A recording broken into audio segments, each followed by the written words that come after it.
Hello, and welcome to our presentation on Fraise mowing. We'd like to thank the BC Recreation and Parks Association for inviting us to speak. I'm Ross Rivers, and along with my son Nick, our field tech, look forward to sharing this information with you. A little bit about my background. We're celebrating 41 years in the golf and sports field design and construction industry.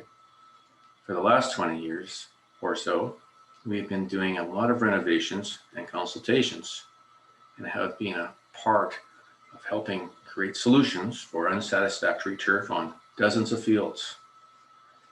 What inspired me to buy a field top maker initially was to remove sod prior to our rhododendron renovations. In researching different methods, we discovered that the field top maker by the Imans company has a universal rotor which has multiple uses. I'm going to turn you over to Nick as to enlighten you on some of the practices we do.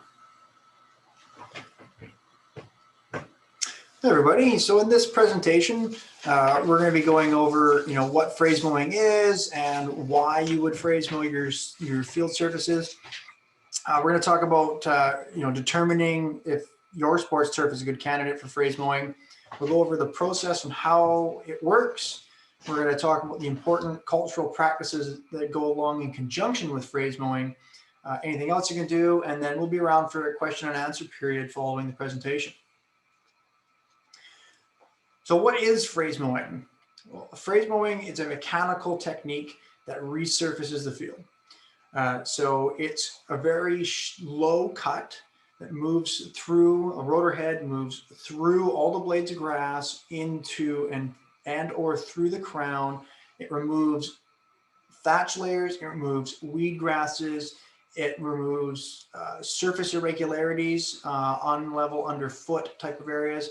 It's a process originated in Europe, but it's becoming very popular all around North America.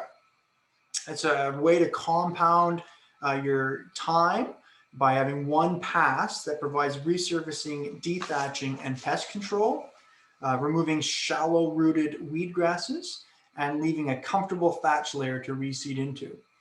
It allows for zero competition from those other weed grasses and a 2 to 3 week grow-in period. So here's the universal rotor that is inside the field top maker. It has 202 teeth in a helical pattern that mulches and gets rid of that unwanted debris. And it's going to put it onto a conveyor belt and into a hopper pulled alongside. And we can remove 100% of your thatch mechanically with this. So here we're going to show you a video of the field top maker in action, and we're going to talk this through a little bit as it plays. So here's the field top maker. It has 4 adjustments. Here's one of them there. It adjusts the machine up and down. This machine has a 50mm depth of cut. The difference for your depth of cut is whatever the size difference is between the front roller and the back roller. Here you can see it mulching it onto a conveyor belt, and it's moving it off into the hopper that's being pulled alongside. It's a zoomed in piece of what's actually happening. So here's the helical teeth removing all of the surface organics and leaving a perfectly level piece behind us with a fantastic seed bed. And things are going to start to grow back in. So a couple of things to talk about here is tractor size. So we've got a couple more videos I'm going to show you later on in this presentation, but what size of tractor and what are some of the things you need to look at for this. So as you can see, the machine has quite a bit of hydraulics. It has one hydraulic cylinder that folds that conveyor belt out like you just saw. It has a hydraulic motor that runs the conveyor belt, which is what moves the spoil up that ramp and alongside. It has another hydraulic motor which runs the conveyor belt on the inside. At the beginning of that video, you saw the mulching happening and being put onto the conveyor belt underneath this gray cover here. So there's another hydraulic motor that runs inside there. The rotor is PTO driven. So in terms of tractors, you're going to be looking at something with a flow rate of 9 to 12 gallons per minute in order to keep up with the field top maker. And then gearing. So whether you have a hydrostatic tractor or you have a geared transmission, you need to be able to select the appropriate speeds. Hydrostatic tractors are really nice in being able to get whatever speed you want, but they are using up some hydraulic flow for the transmission function of the tractor. So there's some pieces there to consider when you're picking the tractor for the right job. We're going to talk about that a little bit more when we get into some of the other videos to show you how this is working. So why would you fraise mow? So some of the things that we want to look at is do we have surface concerns, right? That's what we're really tackling with the fraise mower. Do we have high wear problems? Weed grasses or bluegrasses are prevalent. Poa could be an issue. Is we're removing all of the surface organics. Some of the things to look up as opposed to what we're removing is maybe what's good. We have a really good grow medium. We don't have compaction problems. We don't have layering problems. This is things that are good benefits that we don't have to deal with. We only have to deal with the surface problems. One thing to take note of is this machine isn't going to change the grade of the sports turf. It conforms to grade, so it's going to follow and change whatever grade that you have. So as long as we're not dealing with grade issues and the grow medium is good, that would be a fantastic reason to fraise mow. That might be why we would fraise mow. So fields with 1 inch plus thickness of thatch are great candidates for fraise mowing. With wear that's breaking through the crown and where environmental safety concerns prohibit the use of pesticides. So this is straight mechanical, right? So these are all reasons as to why we look to fraise mowing and why it's becoming so popular in North America. A lot of the municipalities and school districts aren't looking at using pesticides. So, how can we level the playing surface, deal with some pitted or unsafe surfaces, and we can do it without any pesticide use, and we can do it completely mechanically with a very short turnaround time. We're not down for long periods of time. So these are all some pretty big benefits to the fraise mowing process. So here, we see we've got our grass layer. This would, a bit shorter than this would be a great piece to get to. So what we want to do is mow this down before we start fraise mowing. Less surface organics on the machine to deal with. And then we're gonna, this red line here simulating, roughly speaking, maybe where we want to cut into, leaving that healthy thatch layer. This grow medium would be in need of attention. We're going to talk about this a little bit more with this grow medium. We do great with some hollow core aeration, heavy top dressing, maybe like our industry standards 1/4 inch. So we might add 20% to that after we do a hollow core. We're going to spend some more time talking about those other cultural practices later on in this presentation. But this just kind of shows you a bit of a zoomed in thing that we might want to look at cutting some of this grass a bit shorter and where the crown, where the thatch layer, and where our grow medium are sitting, so that when we're talking about it, we can reference back to this.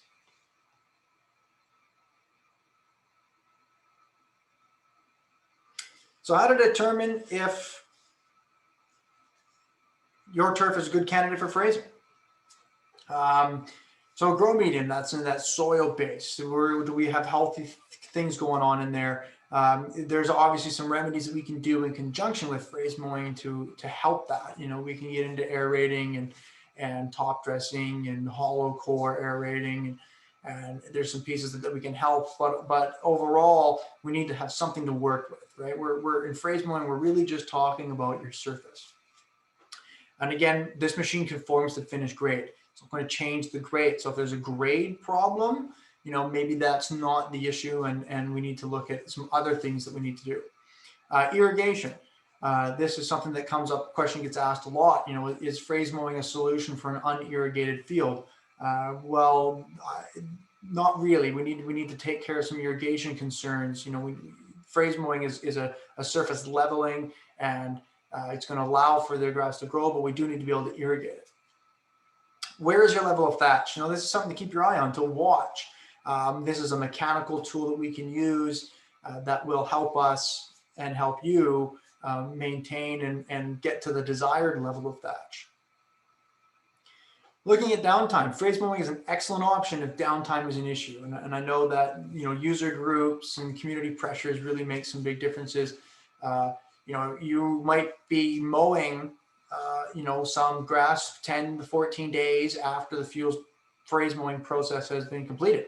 So your downtime is very minimal. After that initial 10 to 14 days, you're starting to see some germination. We might do a cut. It would kind of be up to your turf managers to establish when the field's ready to be open. And again, you know, are your field issues primarily related to surface concerns? You know, this is what Fraise mowing is, where we are dealing with the surface.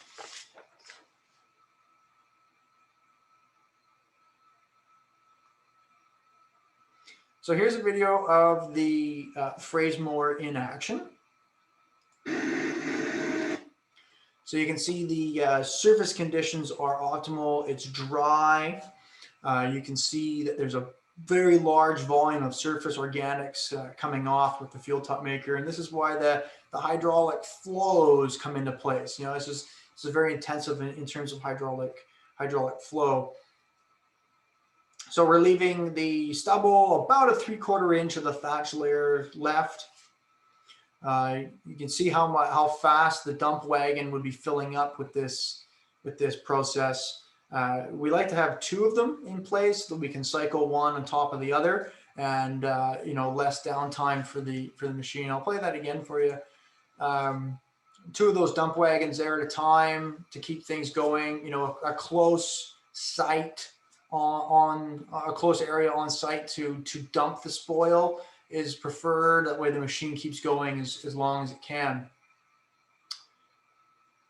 And there's the surface again that's being left behind. And we're going to talk a bit more about it, but that's something that we can definitely, you know, work at. A hollow core, aeration, top dressing, overseeding, and moving into that. You know, our goal here is to compete with anything that's coming in.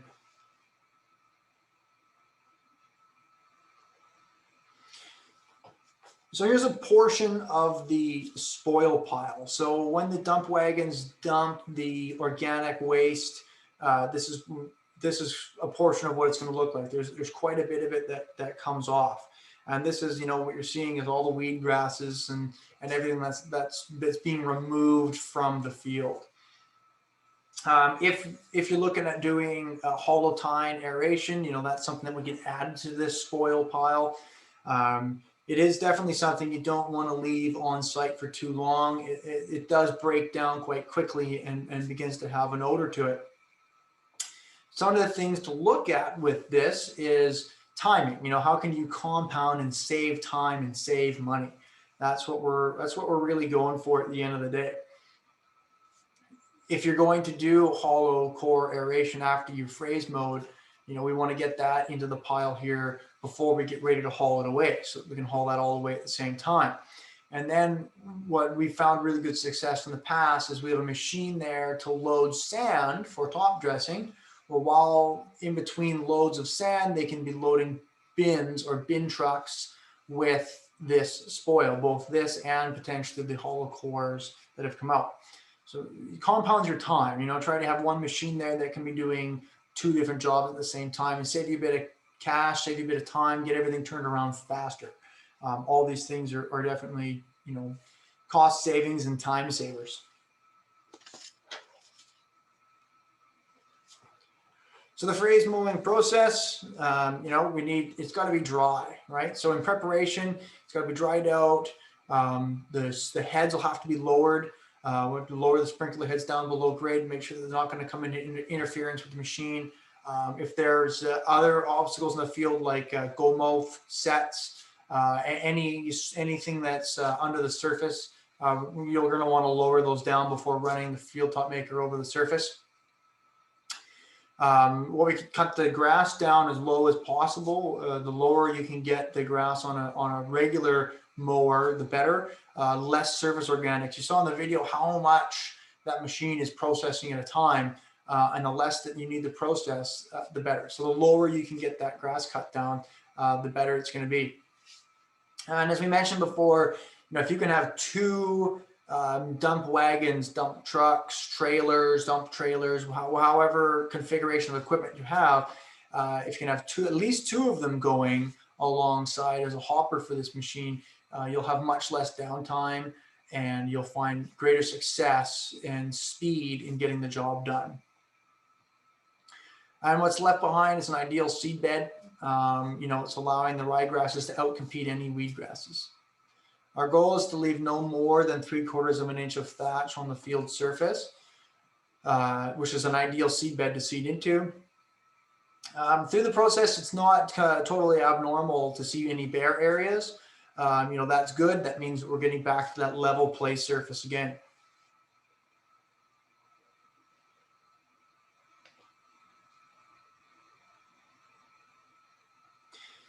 So here is a video from some friends of ours down in Arizona that they're working at the Los Angeles Golf and Country Club in preparation for the 2023 US Open.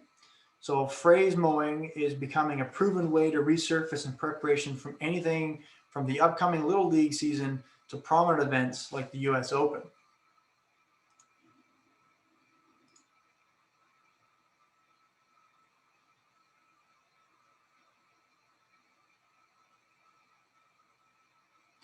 So you can see quite a bit of spoil comes off. So 2 wagons definitely makes a difference, especially on these longer stretches. And again, it's another tractor with, great hydraulic flow that's able to not only move it, but get the distance required to shoot that material up into the hopper. You can see there, removing all the surface organics, getting down to that thatch layer.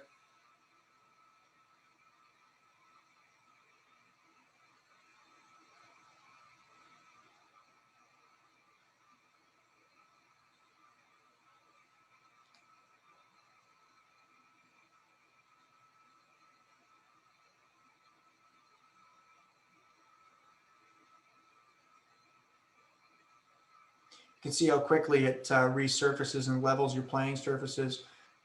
This is one of the advantages of this process. Your downtime is very minimal, and you'll be left with a perfect seed bed to get grass germinating as fast as possible and get the field open and ready to play again with a brand new surface. So this is Jim Plasteris. He's here to give a bit of a testimonial. He's been in the turf industry a long time, turf manager for quite a while. And he will give us a little testimonial on his take on Fraise mowing. Hello everyone, my name is Jim Plasteris, and I've been a turf manager on the West Coast for over 30 years now. I've worked with and for 2 different municipalities, designing, building, renovating and maintaining sports turf fields and bowling greens. I served 2 terms as president of the Western Canada Turfgrass Association, and I was also privileged to be hired as natural turf consultant for 2 venues in the FIFA World Cup in 2007. I was in charge of quality control of the pitch itself, and it was a very enjoyable experience, and I was honored and humbled as well. So it was a good time. Talking about sports turf and the wear that they incur, I've seen a lot of different methods tried over the years. Some pretty good, some not so good. And it's those not so good projects that end up complicating things even worse, in that more cost is required to redo what you may be left with, or if you proceed with what you have, a lesser longevity of that playing surface, and certainly can translate into longer downtimes for that sports field, which, as isn't going to win any of us any popularity contests. A few years ago, I was introduced to a field top maker machine. It's a Fraise mower, and it's used all around the world, actually. All the Premier League teams have one that they do their field maintenance with. MLS teams, NFL venues, all use the field top maker for their renovation projects as well.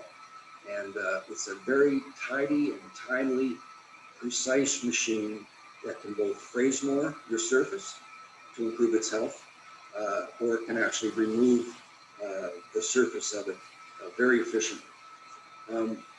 In closing, I just wanted to say that my goal here today is to help you improve the quality of your surface and in turn the safety of that surface as well. And I would strongly encourage you to give serious consideration to looking at what this machine can do to help you achieve that. So with that, have a good day and thank you.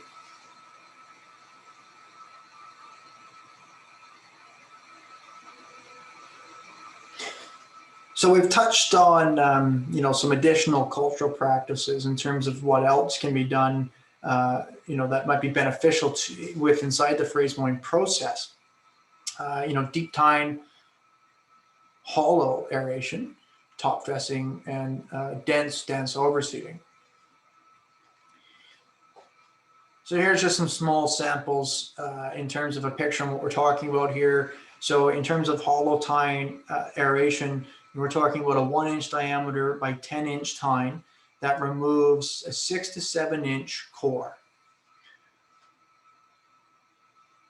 Top dressing, specific sands, it can be challenging at times to find the best sand for top dressing. We're not looking for something that's too coarse. We're looking for more of a grow medium sand with very little top end.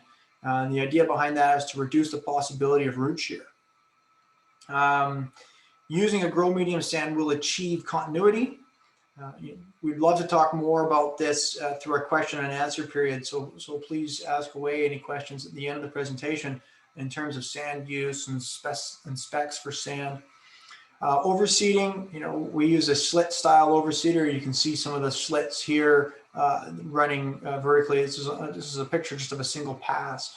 But we're looking at a very dense overseeding, and we're going to talk a little bit more about that in the presentation as we go along.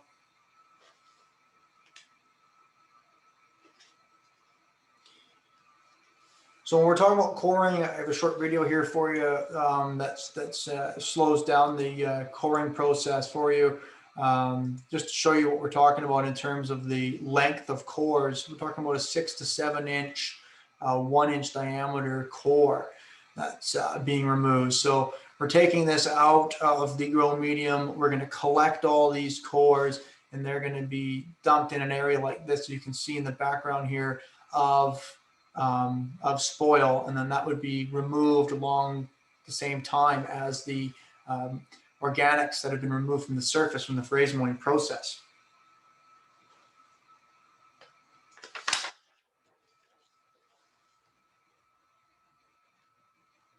Here's just a zoomed in picture of what those tines look like. They have an injection port on them, which allows to free that core from each tine as they enter the ground again. So overseeding, here's just a short clip to kind of have a chat about overseeding. This is a slit style overseeder, so it actually puts a slit into the ground, opens it up, and inserts the seed. So you can see all the lines here.